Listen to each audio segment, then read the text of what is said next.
အားလုံးပဲမင်္ဂလာပါစုကိုက်ထဲတော့ကနေပြီးတော့ကျေးဇူးလိုက်ပါတယ်ခင်ဗျာဒီဗီဒီယိုလေးကိုသင်ကြည့်နေပြီဆိုရင်ဒါသင်အတွက်ပါအဲ့တော့ပြောမယ့်အကြောင်းအရာကဘာလဲဆိုတော့ကိုယ့်ရဲ့ဖူးစာရှင်ကဘယ်လိုမျိုးလဲကိုယ့်ရဲ့ဖူးစာဘက်ကဘယ်လိုမျိုးလဲလက်ရှိဖူးစာလက်ရှိချစ်သူကကိုယ့်ရဲ့ဖူးစာရှင်လားဒါလေးတွေကိုသိချင်မယ်လို့ထင်ပါတယ်အဲ့တော့ general reading လေးဖတ်မှာဖြစ်ပါတယ်General reading ဖြစ်တဲ့အတွက်ကြောင့်မလို့လူတိုင်းနဲ့ 100% energy ကိုက်ချင်မှကိုက်ပါလိမ့်မယ်ကိုယ်နဲ့ကိုက်တဲ့အချက်ကိုယူပေးပါပေါ့နော်အဲ့ဒီတော့ကိုယ့်ရဲ့ဒီစိတ်ကနေပြီးတော့ဒီတက်လောက်ကလေးတွေကိုအာယုံစိုက်ပေးပါကိုယ့်ရဲ့ဖူးစာရှင်ကဘာတူလဲအခုကြည့်နေတဲ့သူတွေအခုကြည့်နေတဲ့သူရဲ့ဖူးစာရှင်ကဘယ်လိုလူမျိုးဖြစ်မလဲအခုကြည့်နေတဲ့သူရဲ့ဖူးစာရှင်ကဘယ်လိုလူမျိုးဖြစ်မလဲအခုကြည့်နေတဲ့သူရဲ့ဖူးစာရှင်ကဘယ်လိုလူမျိုးဖြစ်မလဲโอเคစကြည့်မယ်ဒီတက်တော့ကလေးတွေကိုအာရုံပြုပြပါပေါ့နော်ဟုတ်ပါပြီ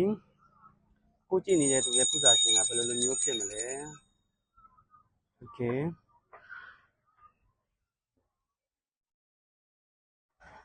Oh my god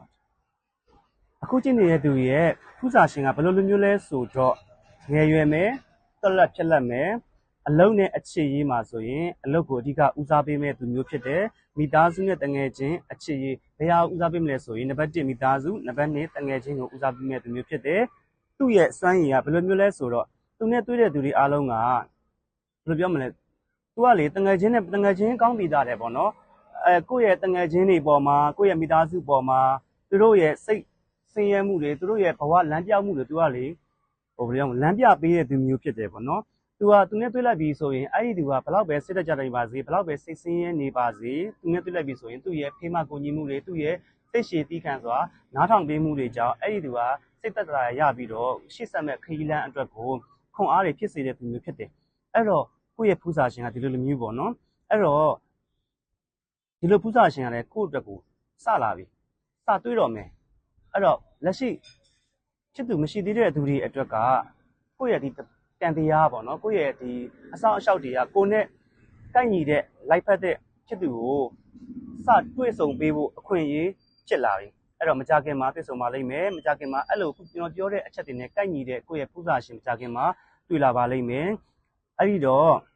အဲ့ဒီချစ်သူနဲ့တွေ့လာပြီဆိုရင်လည်းပဲကိုယ့်ဘဝဟာအင်မတန်မှပြည့်စုံပါလိမ့်မယ်အင်မတန်မှလူတွေရဲ့အားကြခြင်းကိုခံရတဲ့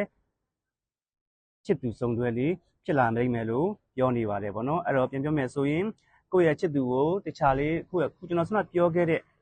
ချက်တွေနဲ့ကိုက်ညီတဲ့ချစ်သူတွေ့လာပြီဆိုရင်တခြားလေး queue ဆိုင်ပေးပါတ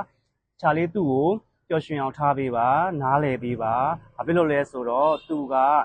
အလုံးနဲ့အချစ်အလုံးနဲ့မိသားစုအခြေရေးမှာဆိုရင်သူကအငြင်းတန်းလေအနစ်နာခံရတယ်မိသားစုကိုအဓိကသူကအများကြီးပြန်ကြည့်ပေးရတဲ့သူမျိုးဖြစ်တယ်ငယ်ရွယ်ပြီးတော့ချစ်စရာကောင်းတယ်လူတိုင်းကသူ့ကိုလိုချင်ကြတဲ့သူမျိုးဖြစ်တယ်အဲကြောင့်မလို့ကိုကတခြားလေး view site ပေးပါတခြားလေးနားလည်စွာခွင့်နားလည်မှုနဲ့ရှင်းသက်သွားပေးပါလို့ပြောချင်ပါတယ်ကဲအဲ့တော့အခြေအနေနဲ့ပတ်သက်ပြီးတော့ကံကောင်းကြပါစေနောက်ဗီဒီယိုလေးမှာပြန်လည်တွေ့မယ်နော် bye bye